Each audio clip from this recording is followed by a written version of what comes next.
Bonsoir, 18h30, c'est l'heure de votre rendez-vous d'information. Voici les principaux titres de l'actualité de cette journée. Sa Majesté le roi Mohammed VI Amir el-Mouminin adresse un message aux pèlerins marocains devant se rendre au lieu saint de l'islam au titre de l'année 1445 de l'Hégire. L'occasion pour le souverain de les appeler à représenter leur pays comme il se doit et à incarner les valeurs sublimes de l'islam.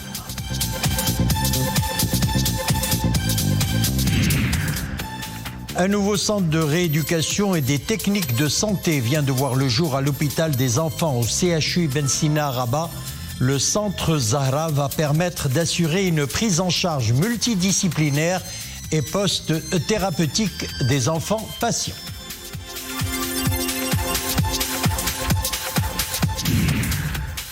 Et puis nous irons à Paris en fin de journal où le caftan marocain est à l'honneur dans le cadre de la semaine africaine de l'UNESCO. Cette tenue d'apparat est l'expression vivante de l'identité marocaine et du savoir-faire ancestral jalousement préservé par les ma'alem marocains.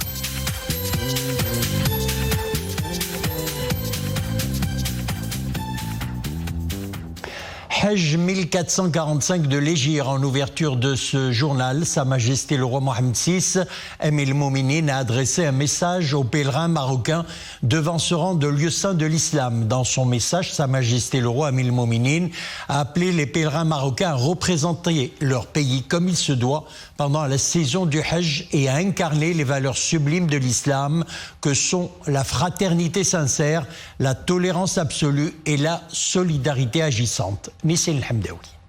Alhamdulillah. Wassalatu wassalamu ala maulana rasulillahi wa alihi wa sahbihi. Soyez les dignes ambassadeurs de votre pays, en donnant de lui l'image radieuse qui est la sienne.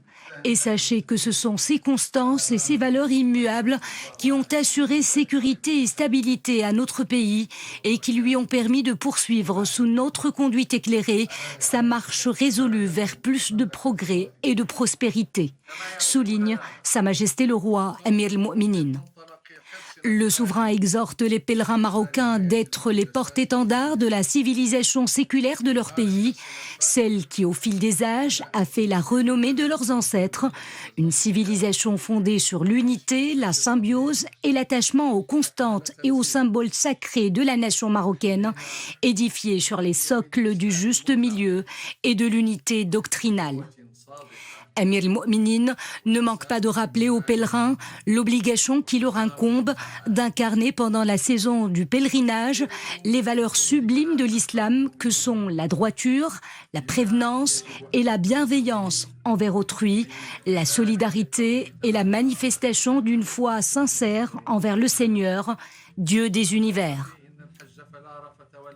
Sa Majesté le roi invite en outre les pèlerins à se conformer strictement, je cite, aux mesures organisationnelles adoptées par les autorités compétentes au Royaume d'Arabie Saoudite frère pour réserver aux hôtes du Seigneur un bon accueil dans des conditions idéales de quiétude, de sorte que la saison du pèlerinage puisse se dérouler dans un climat empreint d'ordre, de discipline, de paix et de sécurité, conformément aux hautes directives de notre très cher et bienveillant frère, le serviteur des deux saintes mosquées, le roi Salman ibn Abdelaziz, souverain du Royaume d'Arabie Saoudite, puisse Dieu lui accorder bonne santé et longue vie et le combler en la personne de son Altesse royale, notre très cher et auguste frère, le prince héritier Mohammed Ben Salman, président du Conseil des ministres, que Dieu le garde et lui accorde longue vie.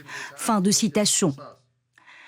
Le souverain appelle également les pèlerins marocains à respecter les orientations et les dispositions prises par le ministère des Habous et des Affaires islamiques pour leur assurer les conditions d'un confort optimal pendant leur séjour et lors de leur déplacement, de sorte qu'ils puissent accomplir leur rite dans les meilleures conditions.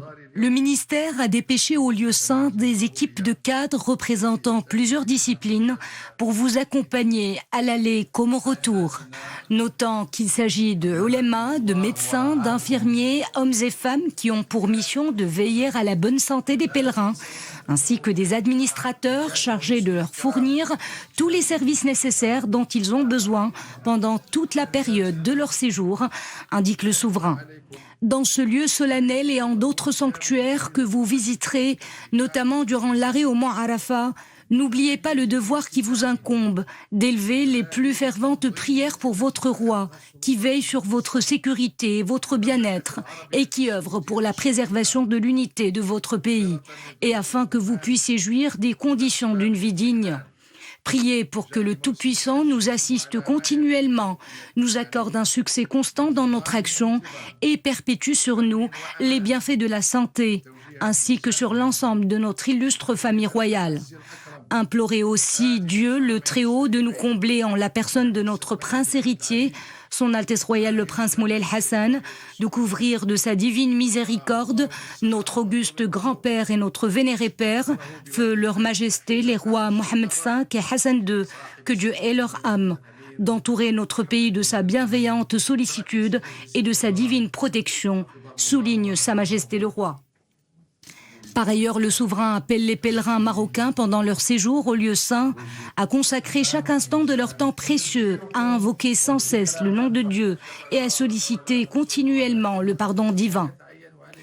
Sa Majesté le Roi invite également les pèlerins lors de leur visite de la Sainte Mosquée du Prophète à Médine à se recueillir avec toute la déférence due au meilleur parmi les hommes, sceau des prophètes et des messagers, paix et salut sur lui, à se comporter dignement sur ce lieu sacré en se recueillant intensément et en élevant de ferventes prières à la mémoire du prophète qui incarne la miséricorde offerte par Dieu et à l'univers et qui est porteur d'un message rempli de bienfaits pour l'humanité tout entière.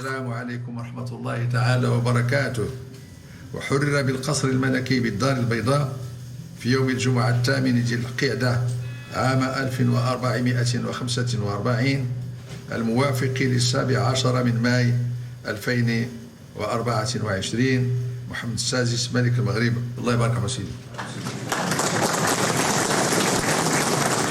Le président de la Chambre des représentants, Rachid Talbi El-Alami, représente Sa Majesté le roi Mohammed VI à la cérémonie officielle d'investiture du président élu de la République du Tchad, Mahamat Idriss Déby Itno.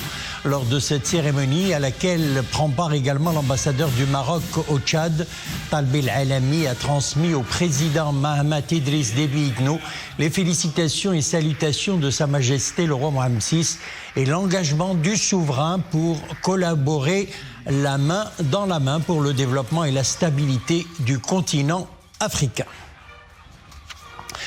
Un conseil de gouvernement s'est tenu aujourd'hui sous la présidence du chef du gouvernement Aziz Akhnouch. Au début de ses travaux, le conseil a approuvé 3 projets de décret, dont le premier modifiant et complétant le décret pour l'application du Code des douanes et des impôts indirects relevant de l'administration des douanes et impôts indirects.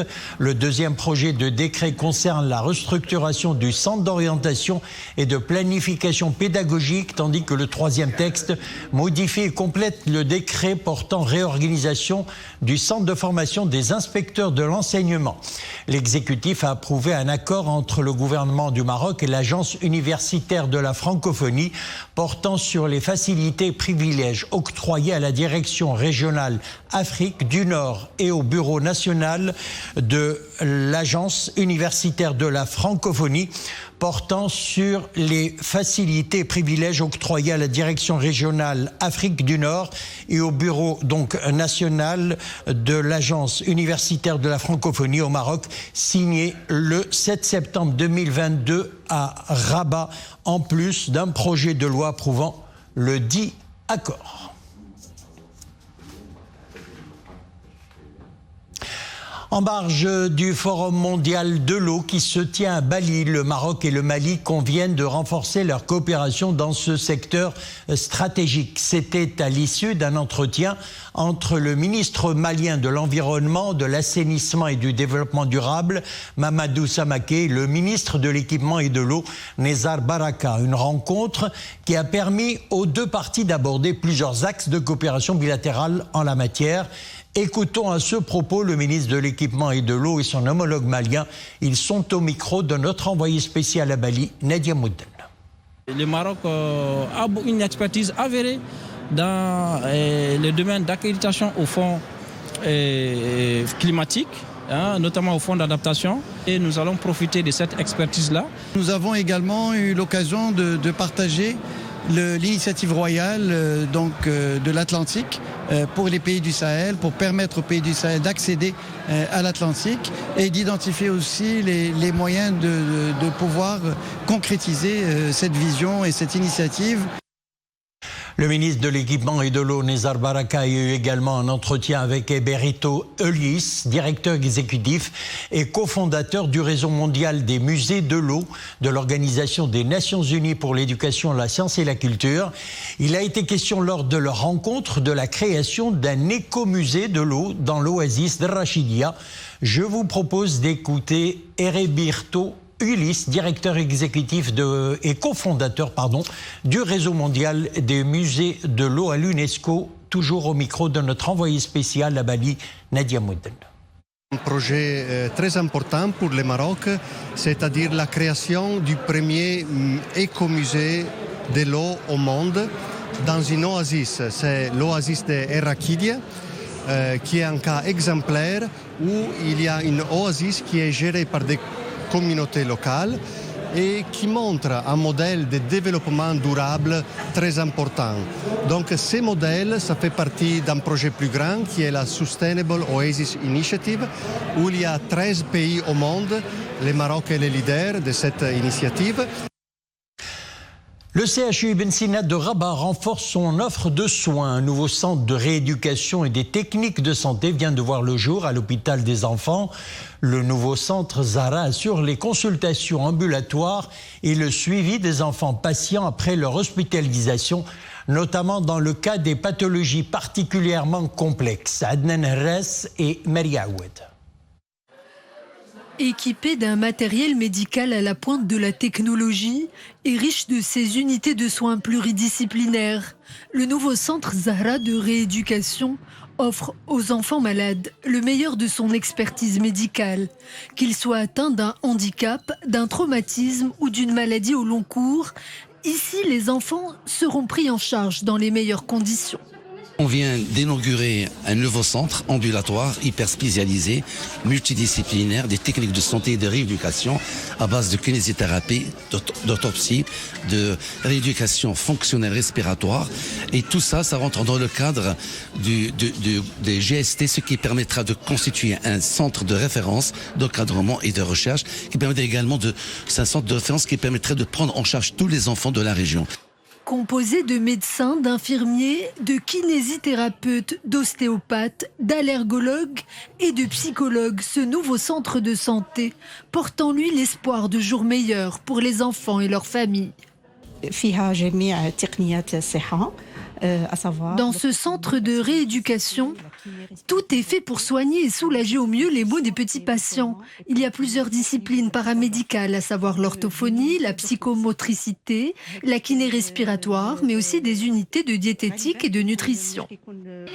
Inauguré dans le cadre de la mise en œuvre du chantier de réforme du secteur de la santé, ce nouveau centre de rééducation pourra accueillir tous les enfants de la région et les amener vers plus de sérénité. Dans l'actualité internationale, 26 personnes parmi lesquelles 15 enfants ont péri aujourd'hui dans des frappes israéliennes dans la bande de Gaza. Les frappes aériennes et les tirs d'artillerie ont été entendus dans la nuit, notamment à Rafah au sud et Jabalia au nord. Au moins 35 709 Palestiniens, en majorité des civils, ont péri depuis le lancement de l'offensive israélienne sur Gaza, selon des données du ministère de la Santé du gouvernement dirigé par le Hamas.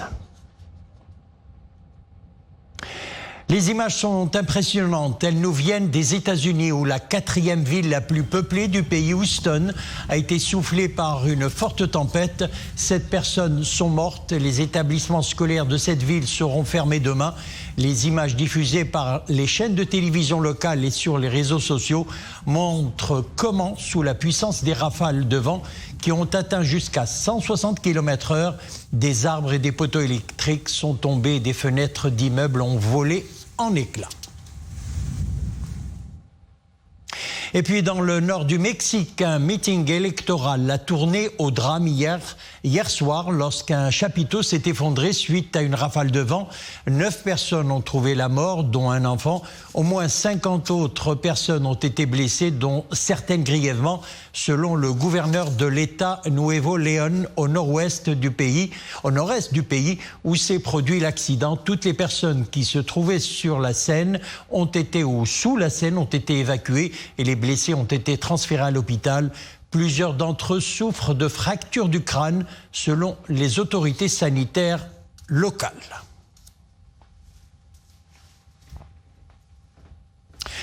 Le caftan marocain brille de mille feux à Paris. Les mannequins habillés par la styliste marocaine Nisrine Zeki ont transporté le public à une autre époque, celle des Mérinides, qui constitue l'apogée du caftan marocain.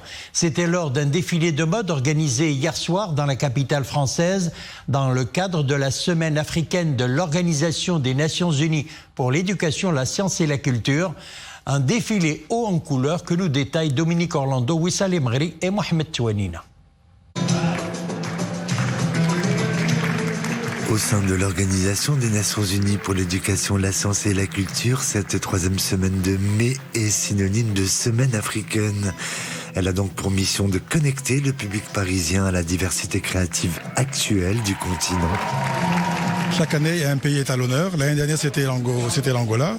Cette année, c'est le Maroc. Et nous sommes très fiers d'avoir le Maroc comme invité d'honneur. Nous avons une semaine où nous allons non seulement faire connaître la culture marocaine, mais la culture africaine, la culture de pas mal de pays du groupe africain qui sont au sein de l'UNESCO. Le Maroc qui a choisi de mettre en lumière notamment toute sa création vestimentaire et donc son caftan traditionnel. Des pièces uniques dans le cadre de ce défilé qui a été conçu comme un voyage à travers le temps. Je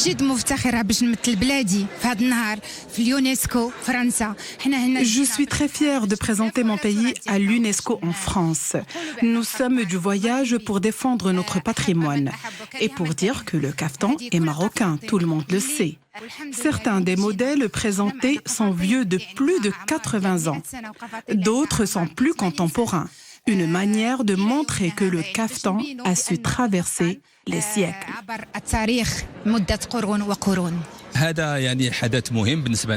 Cet événement est très important pour nous autres car l'année prochaine sera marquée par l'inscription du caftan marocain sur la liste du patrimoine mondial de l'UNESCO. C'est l'occasion pour le royaume de mettre en avant le caftan marocain et sa spécificité à toute l'assistance ici présente. إشعاع ديال الثقافة المغربية في بعدها ديال اللباس المغربي والتقاليد المغربية وكل ما تتشمل من غناء بالنسبة للمغرب وبالنسبة للتراث ديالو اللامادي. Un voyage au cœur de l'élégance que façonne depuis toujours la mode marocaine auprès de tant de femmes à travers le monde qui ont choisi le caftan pour affirmer leur identité et célébrer un patrimoine vivant au cachet authentiquement marocain.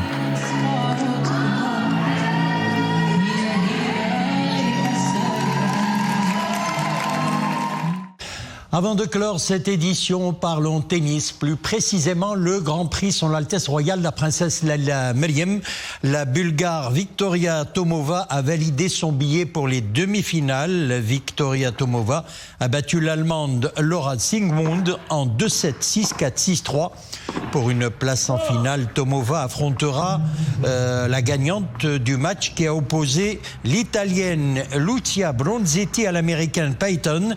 Eh bien, la tenante du titre, l'Italienne, a été éliminée pour une place en demi-finale. Lucia Bronzetti a été éliminée donc en quart de finale après sa défaite contre l'Américaine 4-6, 6-4 et 5-7. C'est la fin de notre édition. Merci de l'avoir suivi. L'info revient à 21h. Excellente soirée.